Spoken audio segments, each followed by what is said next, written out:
Okay, so now I'm on to the education announcement, which is both unprecedented and an Australian first. So back on Sunday, we announced our back-to-school plan for Term 4. So in week 1 of Term 4, we have our final year students back at school and the GAT conducted. In week 3, in a staggered way, we have prep and grades 1 and 2 back at school. In week 4 of term, we have grades 3 to year 11, again staggered, back in front of our teachers. And then after the Melbourne Cup, everyone's back full-time. Today, we are announcing an unprecedented package to keep our teachers, staff, students and their families safe when they do return. We don't want to have a return to school and have thousands of children positive with COVID, getting sick, hundreds in hospital or worse. That is every parent's worst nightmare. We also know that Delta is going nowhere. This is going to be with us for some time. So there are things that we can do to mitigate the risk, to lower the risk of airborne transmission. And today I'm announcing a $190 million package of initiatives to ensure that when our schools open, they stay open. So in an Australian first, we will have the biggest ever investment in ventilation in schools.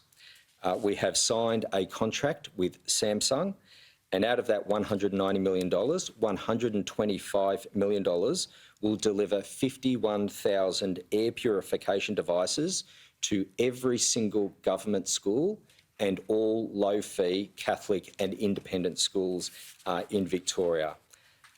This is not an announcement of something that we intend to do.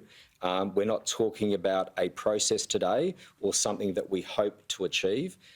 This is a contract to deliver, and the first load arrives via air next week. Air purification devices, they remove the nasty particles in the air, including coronavirus. We'll have a focus on higher risk settings, places like sick bays, canteens, staff room, music rooms, and more. As you could imagine, there is huge demand, global demand, for these products right across the world. And we're working to get as many schools with these devices as quickly as possible. So the first numbers, the first arrivals happen in week 1 of term 4, and then they'll be rolled out progressively over the weeks and months ahead. We already have in place and continue throughout term 4, infrastructure audits, ventilation assessments, CO2 monitoring, in a sample number of schools. So we've already had that in place. Out of this additional funding, $7 million will go towards a further 3,500 CO2 devices, and we will make assessments in 20,000 rooms of all sorts. So we've got a sample number of schools, 20,000 rooms from vertical schools, modern schools, heritage schools, all sorts of different buildings.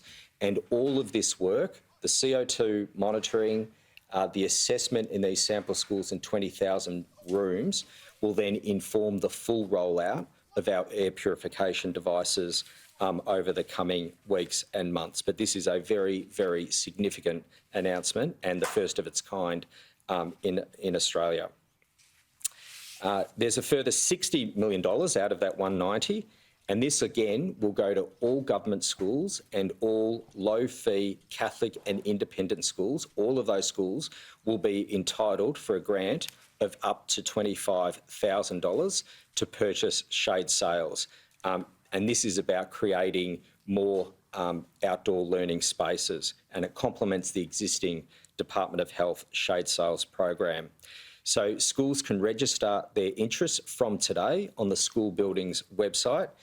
It closes on the 22nd of October, and we'll again roll this out as quickly as is humanly possible.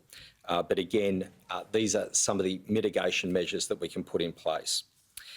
If there's a question about what we are doing in terms of ventilation beyond schools, we will be establishing a ventilation technical advisory panel to undertake further risk assessment in other environments, for example, early childhood settings and youth justice settings. So a whole range of assessments will be made in other facilities to inform future ventilation measures.